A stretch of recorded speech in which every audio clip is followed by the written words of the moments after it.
Superman and Jimmy Olsen, Peter Jackson and Spectacles, Door and Boots. These are some of the most important partnerships of our... I'm sorry, what are you doing here? I'm here to help you do news time. I don't need any help with... And why are you wearing red? You know I don't look good in red. That's why I didn't join the Bloods. Is this an Us parody? You should know. You wrote the script. I'll continue where you left off. No. Other Chad, I haven't seen you since that one episode. The one I can't remember from years ago. What have you been up to? And what's wrong with your voice?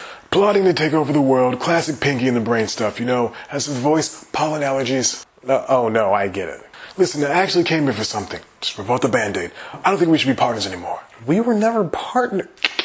I'm sorry I had to do this. Bombarding you. Why are you trying to hurt me? I don't love you. Come in for a hug, baby boy. I love you. Okay. Other Chad? Yes, my sweet child. I can't feel you. It's news time. Delivering to you the news you didn't know about, the news you didn't care about, and the news you didn't know you cared about. With host, Chad White. Now, here's that host, Chad White.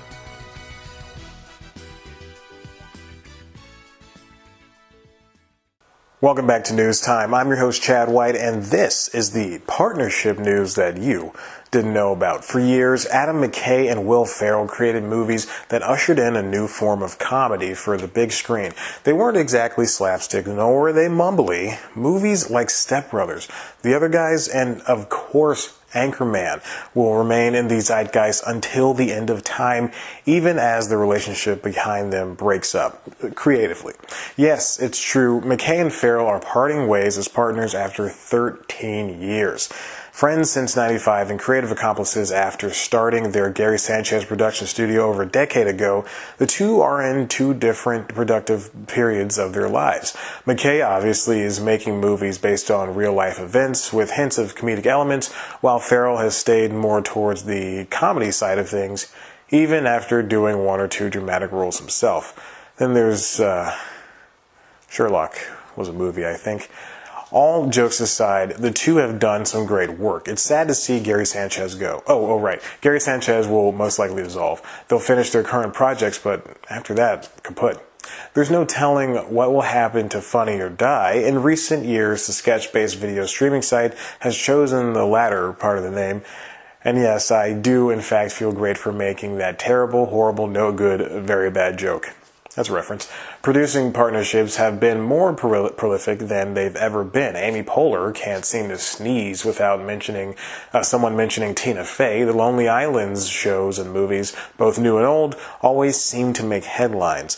Of course, this being the highly rated entertainment news web series that it is, I've spoken on producers before. And then there was that time I had a friend talk about showrunners. And if you're a fan of podcasts, I made one called The Application where I applied to be a producer for Atlanta's NPR station. I got to the playoffs and finals, but just couldn't make MVP. Story of my life, right?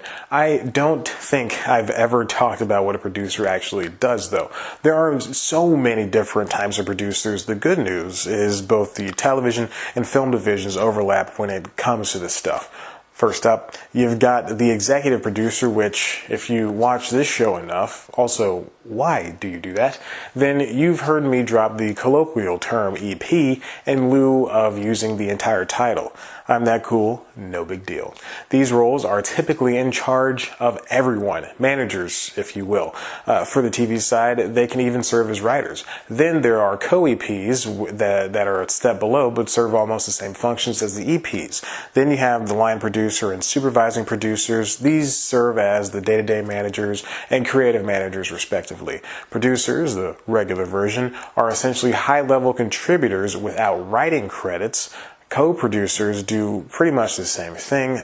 Coordinating producers help make sure multiple projects within one big project get done correctly.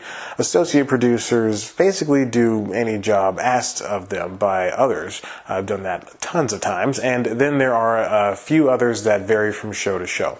Producing is an important part of getting anything done for the entertainment industry. Sometimes no one knows exactly what they do, like Jordan Schlansky, but producers are the number one reason anything gets made. Forget A-list actors. There are other people above the line that matter too.